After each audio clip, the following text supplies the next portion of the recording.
Exam anxiety. We all experience it to varying extents for GCSEs, A-levels, medical school and beyond. But what if we told you it didn't have to be that way? Welcome back to another video. My name's Yusuf and I'm an Oxford medical student as well as the director of the Aspiring Medics. So in this video we'll be speaking to medical students from across the UK on their top tips for exam anxiety in terms of what to do to prevent it, as well as what you can do when you actually have it. If you're new here, don't forget to smash that subscribe button, and without further ado, let's get into it. My first tip is all about mindset and reframing it. Most people see exams as something to run away from and something to be feared, but actually see it as an opportunity to show off all of your hard work and dedication throughout the year. See it as something that you're running towards as opposed to something that you're running away from. You're having trouble fighting exam anxiety, why don't you focus on the things that you can control rather than the ones that you cannot? We as human beings are always going to be tempted to focus on the things that are not under our control. So from now on, why don't you just make a list of the things that you can control, such as your revision schedule and such as paying more attention to what you're studying rather than worrying of the things that simply are not under your control. My next tip is to remember that the antidote to anxiety is action. I'm going to say that again.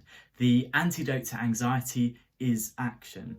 Many times for me, whenever I'm getting anxious about the exams, it's actually because I'm not acting. I know that I'm procrastinating and I'm not revising even though I should. So create that revision plan for you, scout it out, pace yourself, and then that in itself gives you a level of control and allows you to focus on what you can control. Okay, so my top tip is to stay in your own lane and to focus on your own goals and what you think you need to learn. Sometimes you can get a scenario in which other students approach you and ask you if you've learned a certain thing, and actually if you haven't, then it can stir some anxiety within you and lead to you learning something that may not even be on the syllabus. And so I really encourage you to talk to your peers about studying techniques and any good materials that are out there.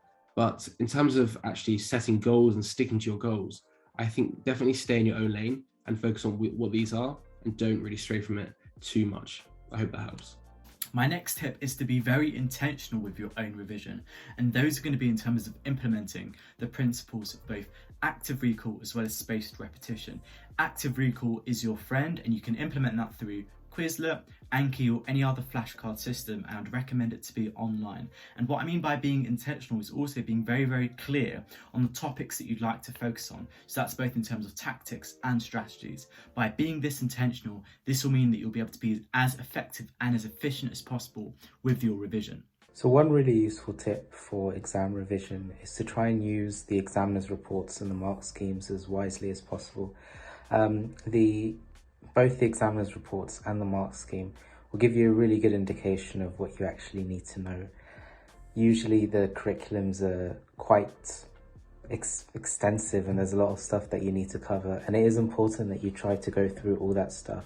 At the end of the day, it's the mark schemes and the examiner's reports that will give you an idea of what actually comes up in the exam and what you actually need to know in depth. If you manage to go through most of the past papers and use the mark scheme effectively to mark them yourself, then you'll be in a really, really good position for exams.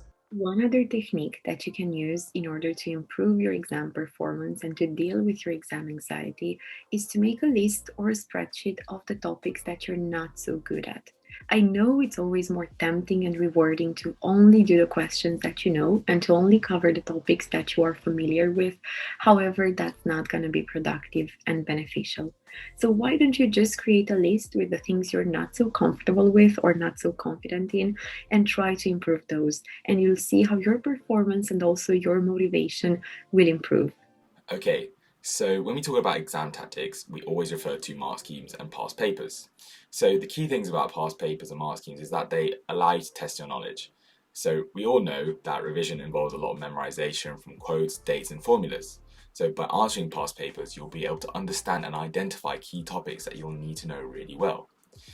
And by testing your knowledge, you'll start to see your confidence build and you'll notice progression. However, this does not occur overnight and you will need to keep at it in order to sort of reap the benefits. The mark schemes to the past papers are also very instrumental in revision, and they allow you to understand the question and see what the examiner is looking for. And this can range from keywords to a particular logical sequence they want you to answer in. There is a lot of material out there. However, I highly recommend that you go look at the exam specification for your exam board. These are essentially learning objectives, and they'll tell you what you need to know for the exam. And I highly recommend that you go through this so you don't miss out any key topics that are important for your revision. So we all know exams are extremely important. They are going to be dictating your future, they are going to be dictating your university entry, and they are going to be crucial for defining your path. However, you know what's also really, really important? Your own well-being. Because in the end, an exam, it's only going to be 2 or 3 hours of your life. Yes, it's going to be important, but it's never going to be as important as the damage forgetting about your well-being can do. So try to maintain a balanced lifestyle even during exam period, and remember not to forget your hobbies, not to give up on your friends or on spending time with your family. Make sure to always include time for yourself in your revision schedule or in your daily plans. Because in the end, if you're damaging your sleeping schedule, if you're damaging your eating schedule or your relationship with your friends, your well-being, your performances, and your life won't be as enjoyable as it should. So again, take care of yourselves. Make sure to never forget about your well-being and to always remember that balance is key. Sharing your thoughts and talking to others is another great way of dealing with exam anxiety. Try and have a chat with your friends, your family, your siblings, even your GP or your teachers, and you will be surprised to find out that they might be feeling exactly like you are, or they might be coming up with very useful and important pieces of advice that you can follow in order to improve your performance and relieve your anxiety. Moreover, talking therapy has actually been proven to improve academic output and academic performance of people who are actually using it. So now go ahead and have a conversation with your family about the things bothering you, about your struggles, and about the stress you're facing. So sharing resources is really important.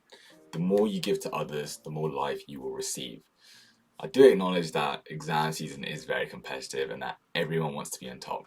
However, we are all working towards the same goal, which is to succeed and get the grades required. Working with your classmates is absolutely worth the time, and 2 heads are better than 1. By working on revision material together, you'll be able to help each other with exam material such as answering questions or understanding the content. Another benefit is that you will both motivate each other to work harder and achieve a better grade. Exam season can be stressful, but by going through the trenches together, you will all emerge successful. So, being accountable. It is really important as a student that you are accountable for your revision. So firstly, what does accountability mean? Well, it is the obligation of an individual to account for his or her activities and accept responsibility for them. It's really simple. To be accountable, a person needs to be clear about what they plan to do and execute that plan. So how can we apply that in revision? So example, we have an exam and we need to acknowledge that exam day is coming no matter what. So we need to plan our revision and execute that plan, whether it be going through past papers and mark schemes or just going over your flashcards. By being accountable, you hold yourself responsible for your grade, for at the end of the day, the buck stops with you. But by accepting responsibility and altering your mindset in a positive way, you are well on your way to achieving exam success. My next tip is to make sure that you're kind to yourself and you plan out your breaks. There's nothing worse than trying to overstretch yourself and burn yourself out too quickly before the exams have even started. And by creating and scheduling those breaks, that will mean that you're going to feel less guilty about taking those breaks, because of course you need to have those breaks in order to recharge and in order to perform and be at your best. My last tip, and arguably the most important tip for me personally, is to believe in yourself. And the best way I can think of doing that is visualizing exactly the goal that you want to achieve. Visualizing yourself on results day, celebrating with your family, with your friends, with your teachers, going to your dream universities and really imagining that and taking yourself there. Think about all those 5 senses, and also thinking about the opposite. So you want to have something you're running towards as well as something you're running away from. And that's going to mean that you're able to really focus on yourself and have that self-belief inside you. Thanks so much. I hope you enjoyed this video. Don't forget to subscribe and also check out our other videos, which you'll find around here, or you find them around here. We hope you enjoyed, and we'll see you in the next one. See you later.